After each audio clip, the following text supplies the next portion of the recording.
നമ്മൾ എത്തിയിട്ടുള്ളതേ പഴയന്നൂർ പാർക്കിലാണ്. ഇവിടെ എന്താണെന്നല്ലേ അത് നമുക്ക് പിന്നെ പറയാം. അതിനു മുന്നേ ഒരു കാര്യം, നമ്മൾ പാരൻസ് എല്ലാവരും നമ്മുടെ മക്കൾ എല്ലാ രംഗങ്ങളിലും മുന്നിലെത്തണമെന്ന് ആഗ്രഹിക്കുന്നവരാണ്. അതിനു വേണ്ടിയിട്ട് നമ്മൾ എത്ര കഷ്ടപ്പാട് വേണമെങ്കിലും അവർക്ക് വേണ്ടി കൊടുത്ത് അവരെ പ്രോത്സാഹിപ്പിക്കുന്നവരാണ്. അപ്പോൾ പഠനത്തോടൊപ്പം തന്നെ കലാരംഗത്ത് മുന്നിൽ നിൽക്കണം എന്ന് ആഗ്രഹിക്കാത്ത ഏതെങ്കിലും ഒരു രക്ഷിതാക്കളുണ്ടാവുമോ? നമ്മുടെ പഴയന്നൂർ പാർക്കിൽ ഈ വീട്ടിൽ അങ്ങനെയുള്ള 2 പ്രതിഭകളെ പരിചയപ്പെടാനാണ് നമ്മളിന്ന് വന്നിട്ടുള്ളത്. ദേവിക ജയേഷ്. ഡാൻസിലും പാട്ടിലും എല്ലാം പേരും പ്രശസ്തിയെല്ലാം നേടി ഈ നാടിൻ്റെ അഭിമാനമായി മാറിയ ദീപികയെയും ദേവികയെയും പരിചയപ്പെടാനാണ് നമ്മൾ ഇന്നിവിടെ എത്തിയിട്ടുള്ളത്.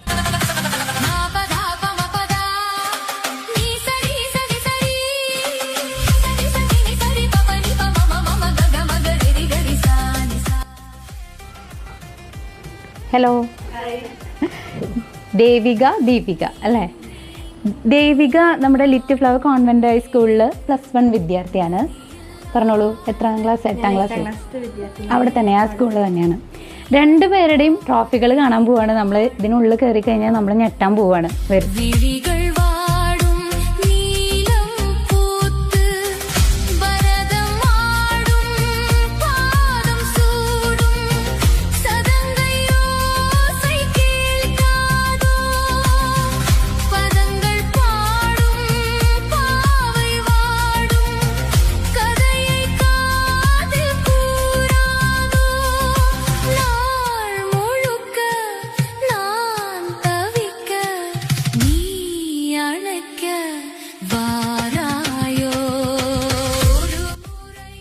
ദേവിക ജയേഷ്, അതായത് നൃത്തം എന്ന് പറയുന്നത് മനസ്സിൽ ഉൾക്കൊണ്ട് ഭരതനാട്യം, കുച്ചിപ്പിടി, അതുപോലെ കേരള നടനം, ഇതിലെല്ലാം സംസ്ഥാന തലത്തിൽ സമ്മാനം വാരിക്കൂട്ടി 5 വയസ്സ് മുതൽ അല്ലേ 5 വയസ്സ് മുതൽ നൃത്തം പഠിച്ചിട്ടുള്ള ദേവികയുടെ വിശേഷങ്ങളും, അതേപോലെ തന്നെ പാട്ട് രംഗത്ത് ഏറ്റവും വലിയ പ്രശസ്തി നേടി നമ്മുടെ M ജയചന്ദ്രൻ്റെ കൂടെ പാടാനുള്ള ഭാഗ്യം ലഭിച്ച കൊച്ചുമിടുക്കിയായ ദീപികയാണ് ഇന്ന് നമ്മുടെ കൂടെ ചേരുന്നത്.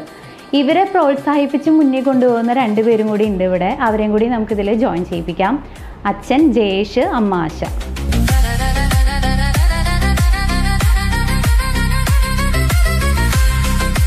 ആദ്യം നമുക്ക് ഇവരിൽ നിന്ന് തന്നെ തുടങ്ങാം അല്ലേ? നിങ്ങളാണ് ഇവരുടെ ഒരു പ്രോത്സാഹനം എന്നുള്ളത് പറയാതിരിക്കാൻ പറ്റില്ല. എങ്ങനെയായിരുന്നു അതിലേക്കുള്ള ഒരു മക്കളുടെ കഴിവുകൾ കണ്ടുപിടിച്ച് അതിലേക്ക് കൊണ്ടുവരാനുള്ള ഒരു ഇത്? സത്യം പറഞ്ഞാൽ കൊറോണ കാലമാണ്. നമുക്ക് വീട്ടിലെല്ലാവരും നമുക്ക് എല്ലാ നേരവും സമയം പണിയാണ്, വർക്ക്ഷോപ്പാണ്, ബിസിനസ്സാണ്. അപ്പോൾ കൊറോണ സമയത്താണ് നമുക്ക് കുറച്ച് ഇവരായിട്ട് ഒരുപാട് സമയം കിട്ടിയത്. അന്ന് മുതലാണ് പിന്നെ കഴിവുകൾ. 5 വയസ്സ് മുതലാണ് മോളെ നൃത്തം പഠിപ്പിക്കാൻ തുടങ്ങി. അപ്പോൾ നമുക്ക് മനസ്സിലാവണം അല്ലേ കുട്ടിക്ക് അങ്ങനെ ഒരു ഇൻട്രസ്റ്റ് ഉണ്ട്. അങ്ങനെ ആരാ കണ്ടുപിടിച്ച? അമ്മയാണോ? വീട്ടിലിങ്ങനെ എനിക്ക് നല്ല ഇഷ്ടമായിരുന്നു ഡാൻസ് കളിക്കാൻ. നമുക്ക് പറ്റിയില്ല. അപ്പൊ അങ്ങനെ മോളിലൂടെ. എവിടെയാ പഠിച്ചിരുന്നത്? ആദ്യം ദീപിക ടീച്ചറായിരുന്നു, പുളിഞ്ചോട് ടീച്ചറായിരുന്നു. ടീച്ചറെ അടുത്ത് ഒരു 3-4 കൊല്ലം അവിടെ പഠിച്ചു. അരങ്ങേറ്റൊക്കെ അവിടെ തന്നെയായിരുന്നു. അതിനുശേഷമാണ് പിന്നെ തിരുവില്ലാമല മഞ്ജു ടീച്ചർ. അതുപോലെ തന്നെ ചെറിയ മോള് ദീപിക പാട്ടില് നമുക്ക് എന്താ പറയുക എത്തിപ്പെടാൻ പറ്റാവുന്ന ഉയരങ്ങളിൽ എത്തിപ്പെട്ടു അല്ലേ ഈ ഒരു ചെറിയ പ്രായത്തില്? അത് എങ്ങനെയായിരുന്നു? അവള് ഇങ്ങനെ എന്താ പറയുക പാട്ടുകൾ നന്നായിട്ട് ചെറുപ്പകാലത്ത് മുതലേ ഇങ്ങനെ പാടുമായിരുന്നു. പിന്നെയാണ് ഞങ്ങൾ ഈ ഭക്തിഗാനങ്ങളൊക്കെ പാടുമ്പോൾ പെട്ടെന്ന് അത് ഉൾക്കൊണ്ട് പാടാനുള്ളൊരു. അപ്പോൾ പിന്നെ ഞങ്ങളൊരു നല്ലൊരു ഗുരുവിനെ ഫസ്റ്റ് തിരുവില്ലാമല ജയറാം മാഷിനെയാണ് കണ്ടുപിടിച്ച് വീട്ടിൽ വന്ന് പഠിപ്പിക്കലായിരുന്നു. പിന്നെ ഇപ്പോൾ ചെമ്പയിൽ പഠിപ്പിക്കുന്നൊരു ടീച്ചറാണ് പഠിച്ചുകൊണ്ടിരിക്കുന്നത്. ഇത്രയും ചെറുപ്പത്തിൽ നമ്മൾ കൊണ്ടുപോകണം, അതുപോലെ ആ ടൈം നമ്മൾ അതിന് വേണ്ടിയിട്ട് സ്പെൻഡ് ചെയ്യണം. അത് വല്ലാത്തൊരു ബുദ്ധിമുട്ടുള്ള കാര്യമായിരുന്നു അല്ലേ? പക്ഷെ ഇപ്പൊ അഭിമാനം തോന്നുന്നില്ലേ? മക്കൾക്ക് എന്താ പറയാനുള്ളത്? സന്തോഷം. അച്ഛനമ്മയെ ആഗ്രഹിച്ചത് തിരിച്ചു കൊടുക്കാൻ പറ്റി അല്ലേ? സപ്പോർട്ട് തന്നെ ഇവരായിരുന്നു. ഇവര് കാരണമാണ് ഞങ്ങൾ ഇത്ര വലിയൊരു നിലയിൽ എത്തിപ്പെടാൻ തന്നെ കാരണം. സന്തോഷം തോന്നുന്നു. മോൾക്ക് എന്താ പറയാ? ഫാമിലിന്റെ സപ്പോർട്ട്, അതുകൊണ്ടാണ് ഇവിടെ എത്താൻ പറ്റിയത്. ഈ ട്രോഫികളൊക്കെ കണ്ടിട്ടേ ഞങ്ങൾ അന്തം വിട്ട് നിൽക്കുകയാണ്. നമുക്ക് കൂടുതൽ ഡീറ്റെയിലേക്ക് പോവാം നമുക്ക്. അപ്പോൾ കൂടുതൽ വിശേഷങ്ങളിലേക്ക് നമുക്ക് പോകാം. ആദ്യം ദേവികയിൽ നിന്ന് തുടങ്ങാം അല്ലേ? മോളിപ്പോൾ ചെറുപ്പം തൊട്ടിട്ട് തന്നെ ഈ കോൺവെന്റിലാണോ പഠിക്കുന്നത്? അല്ല, ഞാനൊരു 5th വരെ പഠിച്ചിട്ടുണ്ടായിരുന്നത് ഇവിടെ സെന്റ് തോമസ് എന്ന് പറഞ്ഞിട്ടൊരു സ്കൂളിലായിരുന്നു. CBSE ആയിരുന്നു. പിന്നെ ഞാൻ 5th ശേഷം LFക്ക് മാറുകയും ചെയ്തു. മോള് ഇത്തരം ഈ ഇങ്ങനെ വേദികൾ ഒരുപാട് കിട്ടാൻ വേണ്ടിയിട്ടാണോ സ്കൂള് മാറിയത്? ഇപ്പൊ CBSE ആകുമ്പോൾ നമുക്ക് സ്റ്റേറ്റും സംസ്ഥാന കലോത്സവത്തിന് ഒന്നും പോകാൻ ബുദ്ധിമുട്ടാണല്ലോ. അപ്പോൾ അതുകൊണ്ടാണോ ജില്ലാ സ്റ്റേറ്റ് അങ്ങനെയൊക്കെ പോകാൻ ബുദ്ധിമുട്ടായതുകൊണ്ടാണോ? അങ്ങനെ വെച്ച് കഴിഞ്ഞാൽ അവിടെ പിന്നെ 5th വരെ ഉണ്ടായിരുന്നുള്ളൂ സെന്റ് തോമസിൽ. അതിനുശേഷം ഇങ്ങോട്ട് ചേർന്നതാണ്. പിന്നെ കലോത്സവം എന്നുള്ളതും ഇങ്ങോട്ടേക്ക് വന്നപ്പോഴാണ് അതിനെക്കുറിച്ച് ഇങ്ങനെ കൂടുതൽ അറിഞ്ഞതും അതിന്റെ പിന്നാലെ ഇങ്ങനെ പോയതൊക്കെ. സ്കൂളിൽ എങ്ങനെയുണ്ട് സപ്പോർട്ട്? ടീച്ചേഴ്സ് സ്കൂള് നല്ല സപ്പോർട്ടാണ്, എല്ലാത്തിനും നല്ല സപ്പോർട്ടാണ്. 2025-26 കേരള നടനത്തിനാണ് അല്ലേ സമ്മാനം കിട്ടിയത് സംസ്ഥാന തലത്തില്? യെസ്. എങ്ങനെ ഉണ്ടായിരുന്നു എക്സ്പീരിയൻസ്? എല്ലാവരുടെ സ്കൂളിൽ ഫ്രണ്ട്സ് ഒക്കെ ഭയങ്കരമായിട്ട്? അതെ, അവരൊക്കെ നല്ല സപ്പോർട്ടായിരുന്നു. പിന്നെ ടീച്ചേഴ്സ് ആയാലും എൻ്റെ പരിപാടി കഴിയണ വരെ അവിടെ നിന്ന് കൂടെ നന്നായി സപ്പോർട്ട് ചെയ്തിട്ടുണ്ടായിരുന്നു. പിന്നെ പറഞ്ഞാൽ എല്ലാവരും നല്ല ഭയങ്കര കോമ്പറ്റീഷൻ ആയിരുന്നു. നമ്മൾ ഓരോ പരിപാടി കണ്ടാലും അമ്മ പറയും. കാരണം എല്ലാതും ഓരോന്നും ഒന്നിനൊന്നും നല്ല ടെൻഷൻ ഉണ്ടായിരുന്നു. ഇപ്പൊ നമ്മള് ഭരതനാട്യം പഠിക്കുന്നുണ്ട്, കുച്ചിപ്പിടി പഠിക്കുന്നുണ്ട്, കേരള നടനം, മോഹിനിയാട്ടം പഠിക്കുന്നുണ്ട്. ഏറ്റവും കൂടുതൽ ഇഷ്ടമുള്ളത് ഏത്? അതായത് എനിക്ക് ഏറ്റവും കൂടുതൽ വഴങ്ങതാണ് ആ ഒരു ഇത്. മോഹിനിയാട്ടും കേരള നടനും ആയിരിക്കും ഏറ്റവും കൂടുതൽ ഇഷ്ടം. അതെ അല്ലേ. മോള് ഡാൻസ് കളിക്കും, ദീപിയോ പാട്ട് പാടും. അങ്ങനെ ഞങ്ങൾ കുറെ മ്യൂസിക്കൽ ചെയ്തിട്ടുണ്ട് അല്ലേ. ആ ഒരു എക്സ്പീരിയൻസ് എങ്ങനെയാ? അതായത് വീട്ടിൽ തന്നെ 2 കലാകാരികളാണ്, വേറെ പുറത്തൊന്നും ഒരാളെ ആവശ്യമില്ല. ഇനി കാലക്രമേണ നമുക്ക് ഡാൻസിൽ ആളെ കൊണ്ടുവരാം അല്ലേ. ഒന്നാമത്തെ നന്നായി ഡാൻസ് കളിക്കും, ഡാൻസ് പഠിച്ചിട്ടുണ്ട്. അല്ല, ഡാൻസ് നമ്മള് ജതിയൊക്കെ പാടുന്ന സമയത്ത് ഒരു ടീച്ചർ വന്നിരുന്ന് നഡ്വാങ്കൊക്കെ ചെയ്യില്ലേ? ആ സമയത്ത് ആളെ കൊണ്ടുവന്നാലോ? അതിലേക്ക് എത്താൻ പറ്റൂലേ? ജയശ്രീ ടീച്ചർ, നമ്മുടെ കലാമണ്ഡലം ജയശ്രീ ടീച്ചറിന്റെ അടുത്ത് ഇവള് പഠിച്ചിട്ടുണ്ട് കുറച്ചു കാലം. എൻ്റെ അടുത്ത് പഠിച്ചിട്ടുണ്ട്. ഇവളും അവളും കൂടി ഒപ്പം പോവായിരുന്നു. പിന്നെയാണ് ഇവള് പാട്ടിലേക്കും അവള് ഡാൻസിലേക്കും പ്രൊഫഷണൽ ആയിട്ട് തിരിഞ്ഞത്. മോളുടെ ഒരു പാട്ട് കേട്ടാലോ നമുക്കെന്നാ? എന്നിട്ട് തുടങ്ങാം അല്ലേ. എൻ്റെ മടിയെന്നും നിന്റെ പൂമഞ്ചം എൻ മനമെന്നും നിൻ പൂങ്കാവനം. എൻ്റെ മടിയെന്നും നിന്റെ പൂമഞ്ചം എൻ മനമെന്നും നിൻ പൂങ്കാവനം. ഈ ജന്മത്തിലും വരും ജന്മത്തിലും ഇനി ജീവൻ താരാട്ടായൊഴുകണമേ. മധുകണം പോലെ മഞ്ഞിൻ മണി പോലെ മയങ്ങൂ നീലധമേലേ, മയങ്ങൂ നീൻ മടിമേലേ. ആരിരോ ആരിരാരോ ആരിരോ ആരിരാരോ. മോളുടെ പാട്ട് കേട്ടപ്പോൾ ഒരു ഏഷ്യാനെറ്റിലെ ഒരു പരിപാടിയിൽ പങ്കെടുത്തിട്ടുണ്ട് അല്ലേ? ആ എക്സ്പീരിയൻസ് ഒന്ന് പറയൂ. അത് ഫാമിലി ആയിട്ടുള്ള ഒരു പരിപാടിയായിരുന്നു. ഫാസ്റ്റസ്റ്റ് ഫാമിലി ഫസ്റ്റ് എന്ന് പറഞ്ഞ ഒരു പരിപാടിയാണ്. ചേച്ചിയും അച്ഛനാണ് പങ്കെടുത്തത്. അവിടെ പോയപ്പോൾ അവിടെ നിൽക്കുന്ന ആൾക്കാരുണ്ടാവില്ല, അവരൊക്കെ ഞങ്ങൾ നല്ല സപ്പോർട്ടായിരുന്നു. ഞങ്ങൾ പാട്ടും ഡാൻസും പഠിക്കേണ്ടതെന്ന് പറഞ്ഞപ്പോൾ തന്നെ അവർ ഞങ്ങളെ സെലക്ട് ആക്കി. അതിനൊക്കെ നല്ല സന്തോഷമുണ്ട്. പിന്നെ അവർ നന്നായിട്ട് തന്നെ പാർട്ടിസിപ്പേറ്റ് ചെയ്യുന്ന നല്ല ഇതൊക്കെ ചെയ്തു. സന്തോഷം. അച്ഛനും അമ്മയും കലാകാരിയാണോ? അച്ഛനിങ്ങനെ പങ്കെടുത്തു പറഞ്ഞപ്പോൾ ചോദിക്കുകയാണ് ഞാൻ. അല്ല, ഞങ്ങള് ആഗ്രഹം ഉണ്ടെങ്കിലും ഒന്നൊന്നും സാധിക്കാൻ പറ്റാത്ത അവസ്ഥകളായിരുന്നു. പക്ഷെ പിന്നിപ്പോൾ ഇവരെ കൊണ്ട് അത് ചെയ്യിപ്പിക്കുന്നു. അതിൽ കിട്ടുന്ന സന്തോഷം ഇവർക്ക് വേണ്ടി നമ്മൾ ഫുൾ ടൈം എവിടെ പോകണമെങ്കിലും ഒരു ചെറിയൊരു പരിപാടിയാണെങ്കിലും കൂടി പങ്കെടുപ്പിക്കും. അങ്ങനെ ആയി ഇപ്പോൾ ഒരു അത്യാവശ്യം കുഴപ്പമില്ല. ഇപ്പോൾ ഏഷ്യാനെറ്റിൽ പോയത് പറഞ്ഞാൽ ഇവർ 2 പേരുടെയും പെർഫോമൻസ് അവർ കണ്ട ഉടനെ തന്നെ സെലക്ട് ആക്കിയ പോലെ. സുരാജ് വെഞ്ഞാറമൂടിന്റെ ഫാസ്റ്റസ്റ്റ് ഫാമിലി ഫസ്റ്റ് പറഞ്ഞിട്ട് അടിമോനെ ബസാർ പറഞ്ഞിട്ട് ഒരു പൂരത്തിനുള്ള ആളുണ്ടായിരുന്നു. ഞങ്ങൾ അവിടെ പോയപ്പോ കോട്ടയത്തിൽ അവിടെ വെച്ചിട്ടായിരുന്നു ഇന്റർവ്യൂ. എന്തായാലും അങ്ങനെ ഒരു ഭാഗ്യം കിട്ടി. പിന്നെ ഇപ്പൊ നമുക്ക് ഒരുപാട് ചാനലുകാർ വിളിക്കുന്നൊക്കെ ഉണ്ട്, അമൃത ചാനൽ അങ്ങനെയുള്ളവരൊക്കെ വിളിക്കുന്നൊക്കെ ഉണ്ട്. പക്ഷെ സംഭവം നമുക്ക് ഇപ്പോൾ പണീൻ്റെ തിരക്ക് കാരണം ഇതിലേക്ക് പൂർണ്ണമായിട്ട് ഇവിടെ ഉള്ളതിലേക്കൊക്കെ പോകും. പക്ഷെ അങ്ങനെ പോകാനുള്ളൊരു സാഹചര്യം ഇപ്പോൾ ഒത്തു വരുന്നില്ല. ഇപ്പോൾ നോക്കണം. പിന്നെ അവളുടെ ഓഡിഷനൊക്കെ ഒരുവിധം എല്ലാ ചാനലിലും ഓഡിഷനിൽ പോകാറുണ്ട്. സെലക്ട് ആയിട്ടൊന്നുമില്ല. ഫസ്റ്റത്തെ ഒരു കൊറോണ സമയത്ത് സെലക്ട് ആയ പോലെ ആയിരുന്നു. പക്ഷെ അത് കഴിഞ്ഞിട്ട് അത് നിർത്തിവെച്ചു. 3 റൗണ്ടൊക്കെ ആയതാണ്. മോള് ക്ലാസിക്കൽ മാത്രമാണോ പഠിക്കണേ പാട്ടില്? അതെ അല്ലേ. സ്കൂളിൽ മത്സരങ്ങളിലൊക്കെ പങ്കെടുക്കുമ്പോ എങ്ങനെയാ? പങ്കെടുക്കുമ്പോ എല്ലാത്തിലും ഫസ്റ്റ് കിട്ടാറുണ്ട്. എന്റെ തെളിവാണ് ഈ പിന്നിലല്ലേ. അമ്മയുടെ ഒരു ഇതെങ്ങനെയാ, അതായത് കോൺട്രിബ്യൂഷൻ എങ്ങനെയാ? അവരെ വീട്ടിൽ വന്ന് പ്രാക്ടീസ് ചെയ്യിപ്പിക്കാനും അതിനൊക്കെ കുറെ ടൈം. അല്ല, അത് പ്രാക്ടീസിന്റെ കാര്യം നമ്മൾ പറയൊന്നും വേണ്ട. രാവിലെ എണിച്ച് മോളിൽ പോയി പ്രാക്ടീസ് ചെയ്യും. ചെറിയ ആളായാലും അതെ, പ്രാക്ടീസും കാര്യങ്ങളും ഒന്നും പറയൊന്നും വേണ്ട. ഫസ്റ്റ് ഒക്കെ നമുക്ക് കുറച്ച് ബുദ്ധിമുട്ടുണ്ടെങ്കിലും അതിന്റെ ഒരു അടിത്തറ കിട്ടിയപ്പോൾ അവരെന്നെ സ്വയം ചെയ്യാൻ തുടങ്ങി.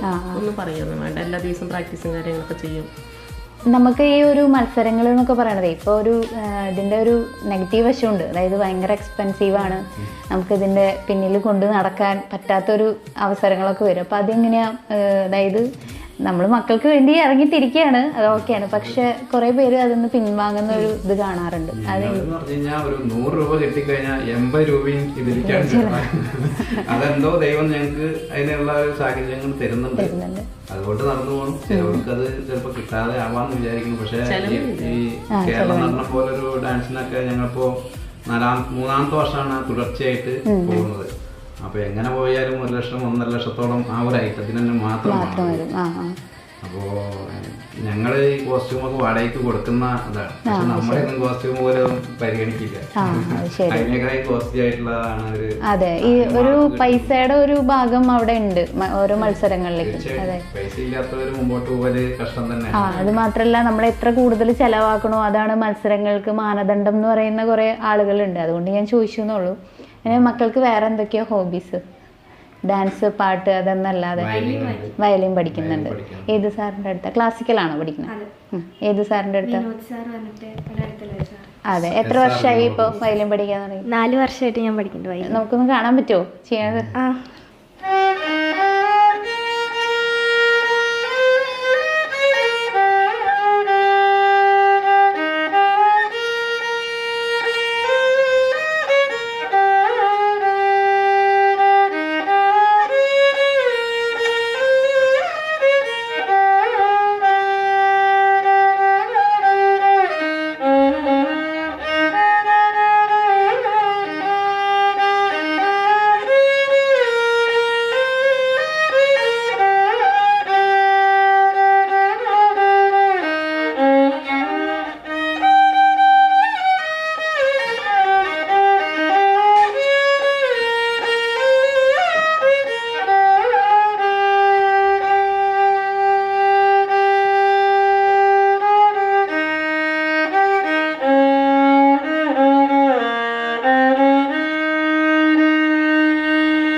ഏറ്റവും കൂടുതൽ സപ്പോർട്ട് പറയുന്നത് സ്കൂളിൽ തന്നെയാണ്. നല്ല കുട്ടികൾക്ക്. അപ്പോൾ ബ്ലോക്കിൻ്റെ അവിടെ ഗവൺമെൻറ് സ്കൂളാണെങ്കിലും ഒരു കുട്ടീനെ ആണെങ്കിലും കൂടി അവർ എത്തേണ്ടോടൊക്കെ എത്തിച്ചിട്ടുണ്ട്. അതിൽ ഏറ്റവും ഫസ്റ്റ് ഇവരെ സെലക്ട് ചെയ്യുന്ന പോലെയാണ്. ഇവരെ എന്തൊരു ചെറിയത് ഇവളൊക്കെ ആദ്യം കവിത പാടാൻ പോയിട്ട് ജില്ല വരെയൊക്കെ എത്തിയതാണ്. അതുവരെ അതിനൊക്കെ അവർ നല്ല സപ്പോർട്ട് ചെയ്തിട്ടുണ്ട്. അതുപോലെ ഇപ്പോൾ കോൺവെന്റിനാണെങ്കിലും ഒരു ടീച്ചർ, എന്താ ടീച്ചറിന്റെ പേര്, സിനി ടീച്ചർ, ഭയങ്കരമായിട്ട് ഞങ്ങൾക്ക് സംസ്ഥാന കലോത്സവത്തിൽ എത്താൻ ഉള്ള ഞങ്ങളെക്കായും ഏറ്റവും കൂടുതൽ ശ്രമിച്ചതും രാത്രി 12 മണി വരെ ഞങ്ങളുടെ ഒപ്പം നിന്നിട്ട് അത്രയും സിനി ടീച്ചർ പറഞ്ഞ ടീച്ചർ. അപ്പൊ ഞങ്ങളുടെ ഒരു ദൈവത്തെ പോലെയാണ് ആ ഒരു സമയത്ത് അവരൊക്കെ പ്രത്യക്ഷപ്പെട്ടത്. അങ്ങനെ കഴിവുണ്ടായാൽ മാത്രം പോരാ, സഹായിക്കാൻ മുന്നിലേക്ക് കൊണ്ടുപോകാൻ ഒരുപാടുള്ള ആൾക്കാരിന്റെ കൂടി ആവശ്യമുണ്ട്. അതില് അങ്ങനെയുള്ളവരൊക്കെ ചില സാഹചര്യങ്ങൾ ഞങ്ങൾ കണ്ടുമുട്ടുന്നു. ദൈവത്തിന്റെ സഹായം കൊണ്ട് വലിയ അനുഗ്രഹമാണ് അത്. ഞങ്ങളെ പോലെ ഞങ്ങളൊക്കെ പറഞ്ഞു കഴിഞ്ഞാൽ ജീവിതത്തിൽ എല്ലാ തരത്തിലും ഉള്ള അനുഭവങ്ങൾ അനുഭവിച്ച് വന്ന് ഇരിക്കുന്നവരാണ്. എന്ന് വെച്ചാൽ ഒന്നുമില്ലാതെ ഒരു 10 രൂപ പോലും ഇല്ലാത്ത രീതിയിൽ വരുന്ന സമയത്തും ഇവർക്ക് അതിനുള്ള സപ്പോർട്ട് ചെയ്യാൻ ആ സമയത്ത് പൈസ എന്തായാലും ദൈവം നമ്മുടെ കയ്യിൽ എത്തിക്കാറുണ്ട്. ദൈവത്തിന്റെ സപ്പോർട്ടാണ് മെയിൻ. പൈസയും പണമാണെങ്കിലും അവരെ അനുഗ്രഹിച്ച് മുമ്പിലേക്ക് എത്തിക്കണമെങ്കിൽ ആരെങ്കിലും പ്രത്യക്ഷപ്പെടണം. ഞങ്ങൾക്ക് ഒരു പരിമിതി ഉണ്ടല്ലോ, വർക്ക്ഷോപ്പുകാരനോ ഒരു ബിസിനസ്സുകാരനൊക്കെ ഒരു സ്ഥലത്ത് എത്തിപ്പെടണമെങ്കിൽ ഒരു പരിമിതി ഉണ്ട്. അതല്ല, പരിമിതികളപ്പുറം കഴിവ് ഉള്ളത് കൊണ്ടാണല്ലോ നമ്മൾ പോകുന്നത്. കഴിവും വേണം, മക്കൾ അതിനനുസരിച്ച് തരുന്നുണ്ടല്ലോ തിരിച്ച്. ഇപ്പൊ നമ്മൾ അതിന് പ്രയത്നിച്ച് നമുക്ക് കാര്യമില്ലാച്ചെങ്കിൽ നമ്മള് നമ്മുടെ എല്ലാം നഷ്ടമാണ്. ഞങ്ങൾ അങ്ങനെ ഒരു എവിടെ പോയിട്ടും അവിടെ ഒരു കാണാൻ ചിലപ്പോൾ ഒരാൾ പോലും ഇല്ലാത്ത സ്ഥലമാണെങ്കിലും ഞങ്ങൾ പൂർണ്ണമായിട്ട് അവിടെ കളിച്ച് എല്ലാം നമ്മൾ ദൈവത്തിന്റെ ഒരു അമ്പലമാണെങ്കിൽ ആ ദൈവത്തിന് മുമ്പിൽ കളിക്കുന്നു എന്നുള്ള പ്രതീക്ഷയിലാണ്. ഒരാൾ കാണാൻ വേണ്ട, ഒന്നിനും വേണ്ട. പക്ഷെ അങ്ങനെ ഇഷ്ടംപോലെ സ്ഥലങ്ങളിൽ ഞങ്ങൾ വന്ന് വേഷമൊക്കെ കെട്ടി പോയിരിക്കുമ്പോൾ ചുരുങ്ങിയത് ഒരു ചെറിയൊരു ക്ഷേത്രത്തിലൊരു ഉത്സവത്തിൽ പങ്കെടുക്കാൻ പോലും ഒരു 4000-5000 രൂപ ചിലവുണ്ട്. ഡാൻസ് ഇവൾക്ക് പിന്നെ ഒന്നുമില്ല, പാടുക. പക്ഷെ ഇവളൊക്കെ അങ്ങനെയല്ല, ഒരു ചെറിയൊരു അമ്പലത്തിലൊരു സ്റ്റേജ് പരിപാടിക്ക് അടക്കം 3000 രൂപ മിനിമം വേണം വേഷങ്ങളാണെങ്കിൽ ഇതൊക്കെ കെട്ടി വരുമ്പോൾ. പക്ഷെ ഇതൊക്കെ കഴിഞ്ഞാൽ അവിടെ പോകുമ്പോൾ ഒരു 10 പേര് പോലും ഉണ്ടാവില്ല. പക്ഷെ ഞങ്ങൾക്ക് അതൊന്നും ഒരു വിഷയമായിരുന്നില്ല. ഇപ്പോഴും ഇപ്പോൾ ഇതിൻ്റെ ഓഡീഷനൊക്കെ പോകുമ്പോഴും ചിലപ്പോൾ അവിടെ ഒരു പൂരത്തിനുള്ള ആളുണ്ടാവും. ഞങ്ങളതൊക്കെ കഴിഞ്ഞ് വരുള്ളൂ. കിട്ടിയോ കിട്ടിയില്ലേ അതിന് ഇവർ ശ്രമിക്കാറുണ്ട്. എന്ന് വെച്ച് കഴിഞ്ഞാൽ കുറേ കാണുമ്പോൾ നമുക്കൊരു മടി വരില്ല, ഇതൊന്നും കിട്ടില്ല, ഞങ്ങളങ്ങനെ തിരിച്ചു വരാറേ ഇല്ല. അപ്പോൾ അതൊക്കെ വരേണ്ട ഒരു കഴിവാണ്. എന്നിട്ട് ഇവിടെയൊക്കെ ഒരു വേഷം കെട്ടിയിട്ട് ചിലപ്പോൾ ഞങ്ങൾ കലോത്സവത്തിനൊക്കെ 6 മണിക്ക് അവിടെ എത്തും. ചിലപ്പോൾ കലോത്സവത്തിൻ്റെ പരിപാടി ഇവിടെ സ്റ്റേജിൽ കയറുന്നത് 5-6 മണിക്കൂർ കഴിഞ്ഞിട്ടാണ്. അത്രയും സമയം ഈ വേഷം കെട്ടി അറിയാലോ, മറ്റുള്ള കാര്യങ്ങളൊന്നും ചെയ്യാൻ സാധിക്കാതിരിക്കുന്ന അത്രയും അവർ സഹിക്കുന്നുണ്ട്. അതിന് ദൈവം കൊടുക്കുന്ന പോലെ ഇതാണ്. നമ്മള് M. ജയചന്ദ്രൻ സാറിന്റെ കൂടെ പാടാൻ ഒരു അവസരം കിട്ടിയെന്ന് നമ്മൾ അറിഞ്ഞു. അത് എങ്ങനെയായിരുന്നു, അതൊന്ന് പറയുമ്പോൾ? അത് മായനൂർക്കാവില് 2 വർഷം 2 വർഷമല്ലേ 2 വർഷം 3 വർഷം 2 വർഷം കൂടുമ്പോൾ ജയചന്ദ്രൻ സാർ ഒരു ഗാനമേള പോലെ ഒരു വെക്കാറുണ്ട്. അപ്പോൾ ഞങ്ങൾ പോയിട്ട് ഒരു പാട്ട് പാടാനുള്ള അവസരം തരുമോ ചോദിച്ചു. അപ്പോൾ ഫസ്റ്റ് സാറ് പറഞ്ഞു പല്ലവി മാത്രം പാടിയിട്ട് നിർത്തിക്കോ പറഞ്ഞു. പിന്നെ ഞങ്ങൾ എൻ്റെ പാട്ട് കേട്ടപ്പോൾ സാറ് പറഞ്ഞു ഫുള്ള് പാടിക്കോ, രസമുണ്ട് എന്ന് പറഞ്ഞിട്ട് അതൊരു സന്തോഷമുള്ള നിമിഷം. ആ സാറിന്റെ ഒരു അനുഗ്രഹം കൂടി കിട്ടി അല്ലേ? ഇപ്പോൾ സാറിന് വിളിക്കാറുണ്ട്, ഉഷു ആയാലും ഇതിനൊക്കെ ആശംസകൾ അറിയിക്കുമ്പോൾ തിരിച്ചും പറയാറുണ്ട്. പിന്നെ ഇപ്പോൾ ഒരു എന്താ പറയുക, വലിയൊരു ആരാധകരെ പോലെ ആയി. അല്ലെങ്കിലും അതെ. പഠനം എങ്ങനെ പോണു? അതെ, ഈ ഒരു കല കൊണ്ടുപോകുന്ന കാരണം ഇപ്പൊ കലോത്സവം പരീക്ഷ ഏകദേശം ഒരു 10-20 ദിവസത്തിന്റെ വ്യത്യാസം വന്നു. പക്ഷെ ഒരു 12 മണി വരെ ഇരുന്ന് പഠിക്കായിരുന്നു. കാലത്ത് 4 മണിക്ക് എണീച്ചിട്ട് ഹാർഡ് വർക്കിംഗ് ആണ് അല്ലേ രണ്ടുപേരും. എന്നിട്ട് ഇപ്പോഴത്തെ കലോത്സവത്തിൽ കണ്ടല്ലോ A+ വളരെ അപൂർവമാണ്. അവളിപ്പോ ഫുൾ A+ ഇല്ല, 8 A+, ഒരു B+, അങ്ങനെ 97% മാർക്ക് മേടിച്ചു. അപ്പൊ പഠിത്തത്തിന് നമുക്ക് ഇവരുടെ അതിനൊന്നും നമുക്കൊരു ബുദ്ധിമുട്ടേ വന്നിട്ടില്ല. ഇപ്പൊ ഇവിടെ പറയേണ്ടി വന്നിട്ടില്ല അല്ലെ, അവരെല്ലാം കണ്ടറിഞ്ഞ് ചെയ്യും. അതുകൊണ്ടാണ് നമുക്കും എത്ര മുടക്കിയാലും നമുക്കൊരു അതെ.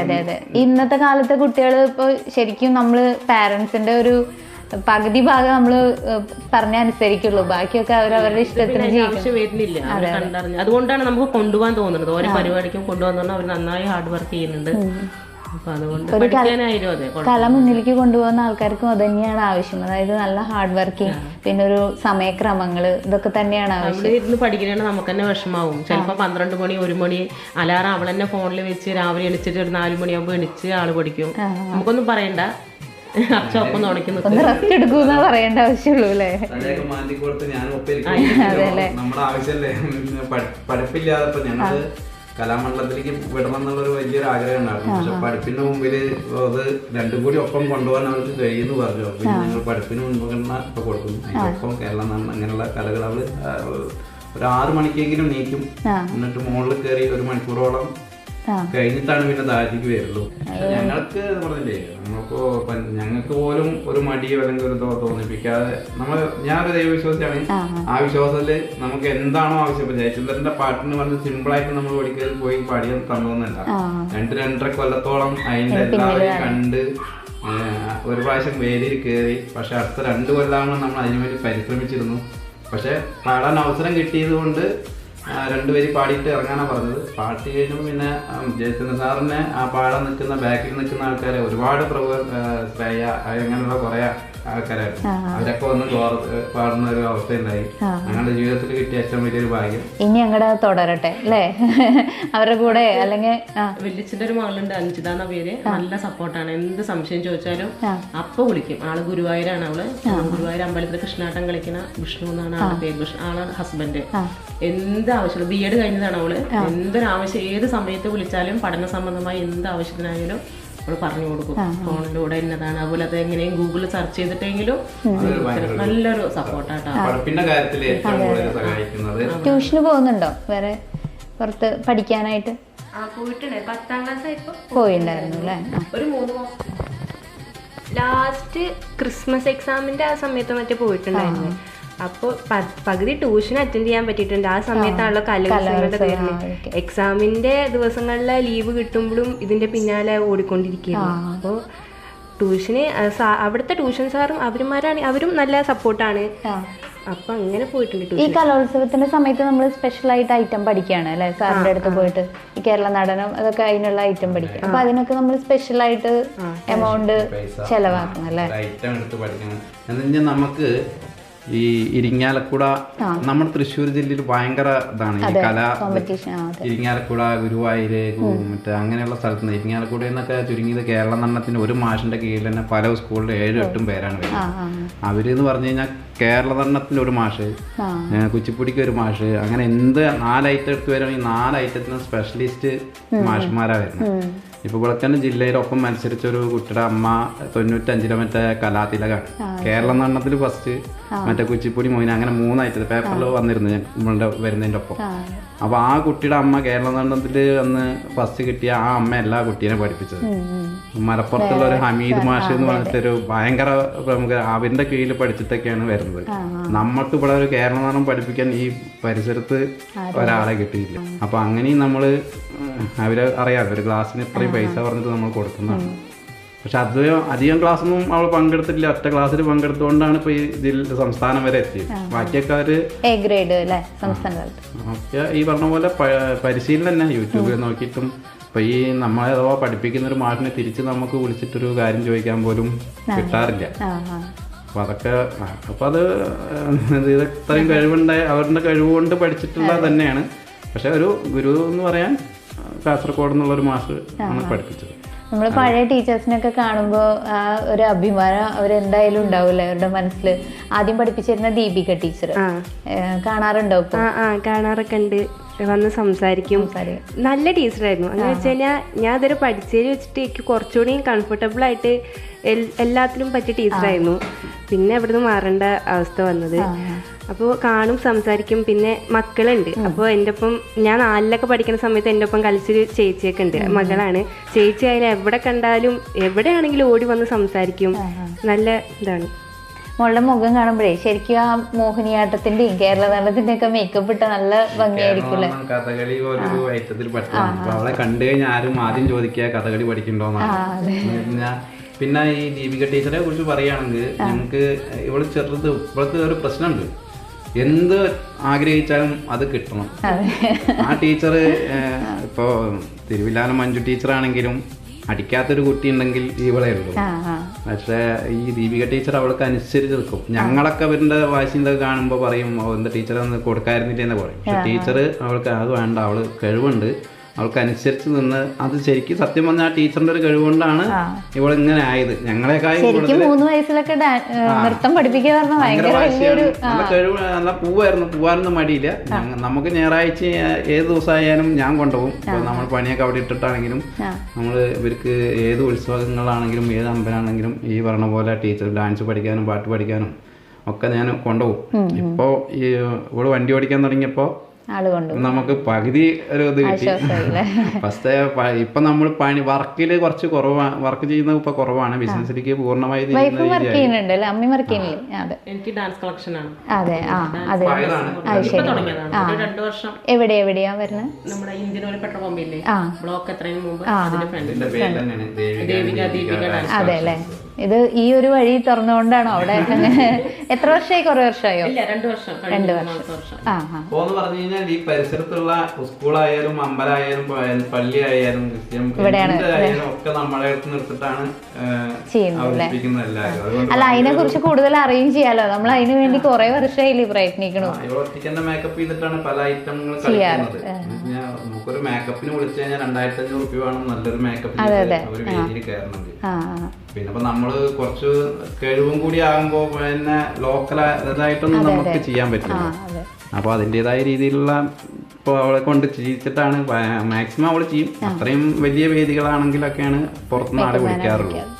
കലോത്സവത്തിനൊക്കെ പിന്നെ നമ്മൾ എന്ത് ചെയ്തിട്ടും കാര്യമില്ല, അവര് പറയുന്ന പോലെ തന്നെ മാർക്ക്. അതുകൊണ്ടാണ് നമ്മളായിട്ടൊന്നും പറ്റില്ല എന്ന് പറയുന്നത്. ജില്ല വരെയൊക്കെ എത്തിക്കാം, സംസ്ഥാനത്തേക്കൊക്കെ നല്ല വിലപിടിപ്പുള്ള ഇനിയുള്ള ആഗ്രഹങ്ങൾ എന്തൊക്കെയാ? അതായത് നീ മുകളിലേക്ക് പോവുക, കലയും കൊണ്ടുപോകണം, പഠിത്തം കൊണ്ടുപോകണം എന്ന് പറഞ്ഞു വെച്ചേ, കലാമണ്ഡലത്തിൽ പോകണമെന്ന് ആഗ്രഹമുണ്ടോ? ആഗ്രഹമുണ്ട്.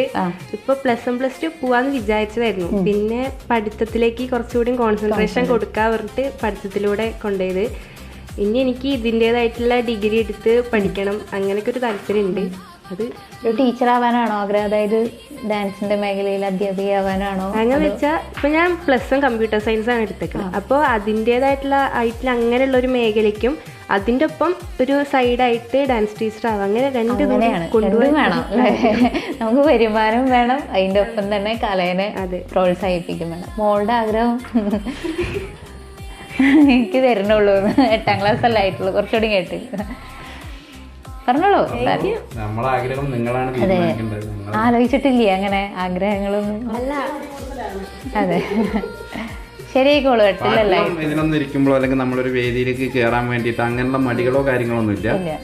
നമ്മളൊരു പാട്ട് എത്ര ഹാർഡ് ഇതായാലും പെട്ടെന്ന് പഠിക്കും. അതൊരു ഭയങ്കര ഒരു എന്തോ ഇന്ന സിമ്പിൾ പാട്ടുകൾ ഭയങ്കര ബുദ്ധിമുട്ടുമാണ്. അങ്ങനത്തെ ഒരു കഴിവാണ്. എനിക്ക് അത്ര ഇതായിട്ട് തോന്നിയിട്ടില്ല. അല്ല, എന്താ വേറെ ഭാവിയിൽ എന്താവാനാ ആഗ്രഹം? ഒരു ഭാവിയില് പാട്ടുതായി കൊണ്ടുപോകണം. പിന്നെ പ്രത്യേകിച്ച് ആഗ്രഹിക്കണുള്ളൂ അല്ലേ? വേറെയുള്ളൂ. ഏത് ഫീൽഡിനോടാ കൂടുതൽ ഇഷ്ടം? കല ഒഴികെ വേറെ? ഞാൻ പിന്നെ പറയാം. റീൽസിലൊക്കെ ഇപ്പൊ ചെയ്യാറുണ്ടോ? റീൽസൊക്കെ ചെയ്യാറുണ്ടോ വീട്ടില്? ഡാൻസ് ഇഷ്ടമായി ചെയ്യാറുണ്ട്. ഈ പാറക്കിൽ എന്ന് പറയുന്ന സ്ഥലം ഒരു കാട് മൊന്തി ഞങ്ങൾ വരുമ്പോ കണ്ടുകൂടെയൊക്കെ പാറകള്, ഇതൊക്കെ ഞങ്ങൾ മുതലാക്കിയതാണ്. അല്ല, നമ്മളിപ്പോ കാണുമ്പോഴേ ഡാൻസിലും പാട്ടിലൊക്കെ ഭയങ്കരമായിട്ട് ചെയ്യുന്ന ആൾക്കാർക്ക് കാണാറുണ്ട് നമ്മൾ ഇൻസ്റ്റയിലൊക്കെ. അപ്പൊ അതൊക്കെ അതിന്റെ ഉള്ളിലൊക്കെ കാടാണ്. അവിടെയൊക്കെ പോയിട്ട് ഞങ്ങൾ ഞായറാഴ്ച ദിവസങ്ങൾ ഇപ്പൊ കുറച്ച് കുറച്ചിട്ടുണ്ടെങ്കിലും ഇപ്പൊ ഇവർക്ക് മടിയായി. നമ്മളൊക്കെ ചെറുപ്പത്തിൽ എന്ത് വേണേലും എന്ത് ഡാൻസ് ആണെങ്കിലും അപ്പൊ ഇറങ്ങുന്ന ഡാൻസുകൾ ആ രീതിയിൽ കളിച്ച് പാട്ടും പാടി ഞങ്ങൾ ഉണ്ടായിരുന്നു എല്ലാ ഞായറാഴ്ച. ഒരേ ഇപ്പൊ ഞായറാഴ്ച എന്നല്ല, ചിലപ്പോ എല്ലാ ആഴ്ചയിലും ഒരു 3-4 എണ്ണം നല്ല ഇത് ഇടും. ഇപ്പൊ കുറച്ച് കുറഞ്ഞിട്ടൊന്നുമില്ല, എന്നാലും ഉണ്ട്.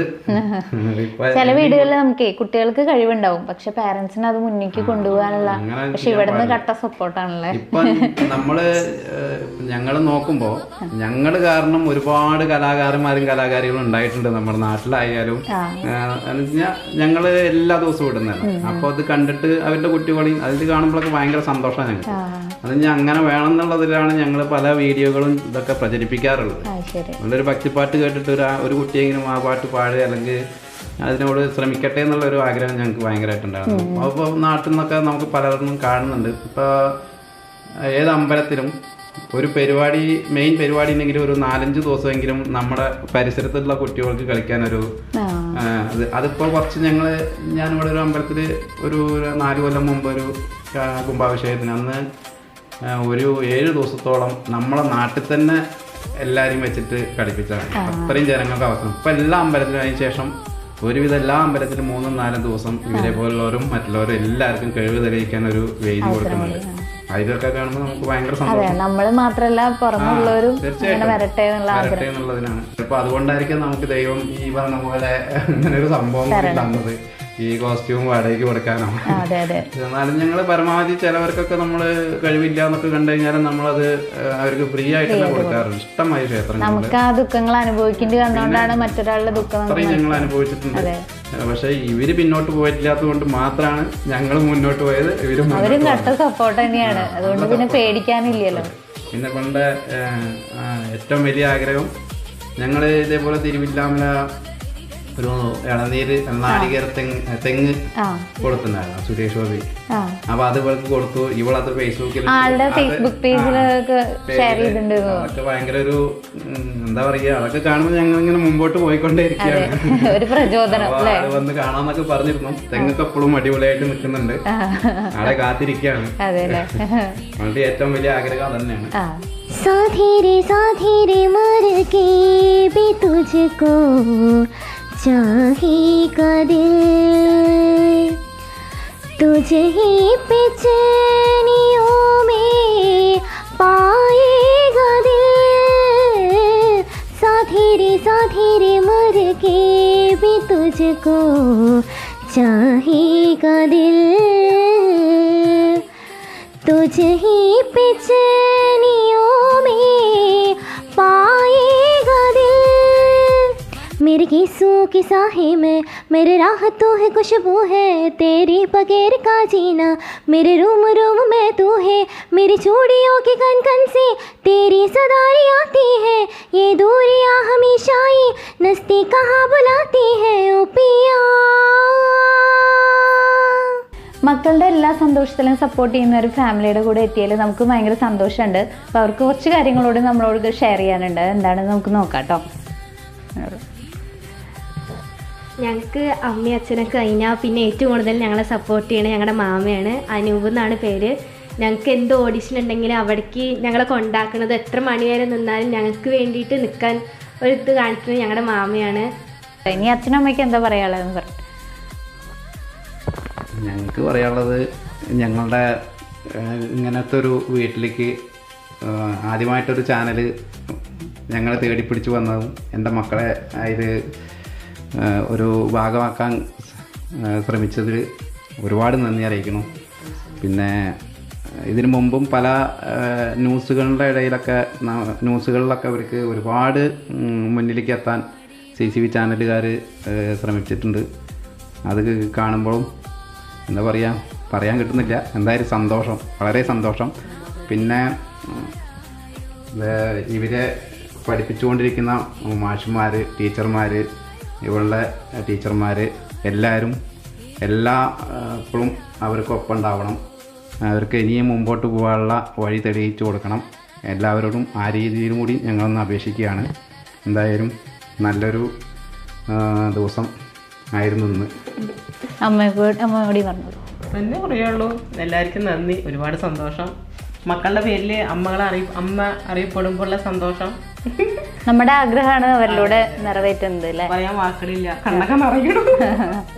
എന്തായാലും നമുക്ക് ദേവികേനെയും ദീപികേനെയും പരിചയപ്പെടാൻ കഴിഞ്ഞാൽ വളരെ സന്തോഷമുണ്ട്. ഇവരുടെ കഴിവുകൾ നമ്മളിപ്പോൾ ഇതിൽ കണ്ടു. ഇനി ഉയരങ്ങളിൽ എത്തട്ടെ, ഇവരെ ആശിച്ച രീതിയിൽ എത്താനായിട്ട് ഇവരെ സഹായിക്കട്ടെ. അനുഗ്രഹം എല്ലാവർക്കും കൊടുക്കുക. ആ കുട്ടികൾക്ക് അച്ഛനും അമ്മയുടെയും ആഗ്രഹപ്രകാരം അവർ വലിയ ഉയരങ്ങളിൽ എത്തുമെന്ന് ഞങ്ങളും ആശംസിക്കുകയാണ്. Thank you.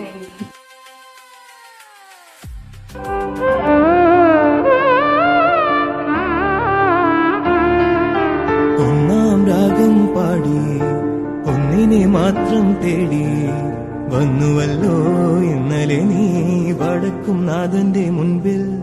പാടുവതും രാഗം നീ തേടുവതും രാഗമാം ദേവനുമനുരാഗിയാമം